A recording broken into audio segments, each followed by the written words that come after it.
Le Canada, et en particulier le Québec, est une terre d'accueil pour les touristes, mais aussi pour ceux qui sont en quête d'une nouvelle vie. La province favorise l'immigration, mais elle sélectionne ses immigrés en fonction des besoins économiques.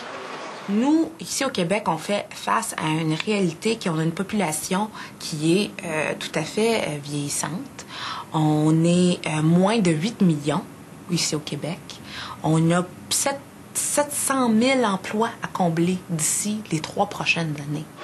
Le rêve canadien n'est pas toujours à la hauteur des espérances. Avoir la nationalité canadienne prend 3-4 ans, mais avoir un travail, c'est une autre histoire. Car les diplômes étrangers ne sont pas reconnus.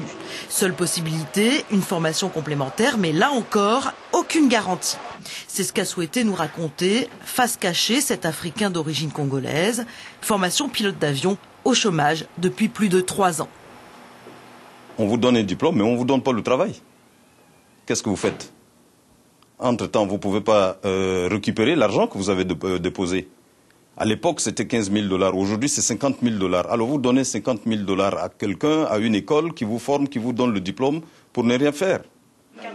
3 immigrés sur 4 sont obligés de se rabattre sur des emplois moins qualifiés et les Africains sont les plus touchés. Ils se tournent alors vers des associations comme le CAD, Centre africain de développement et d'entraide, qui les aident dans leur démarche. Arrivé ici, ils ne trouvaient pas de l'emploi.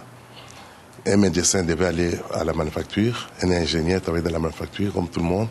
Comment il fallait faire? Donc, on s'est organisé, on a créé le Centre africain de développement et d'entraide pour parier à cette situation. Touré n'est pas loin de la démarche du CAD.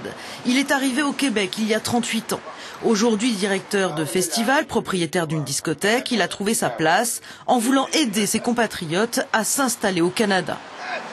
Je ne veux pas que d'autres frères qui vont s'embarquer à nous, ils vont souffrir comme nous.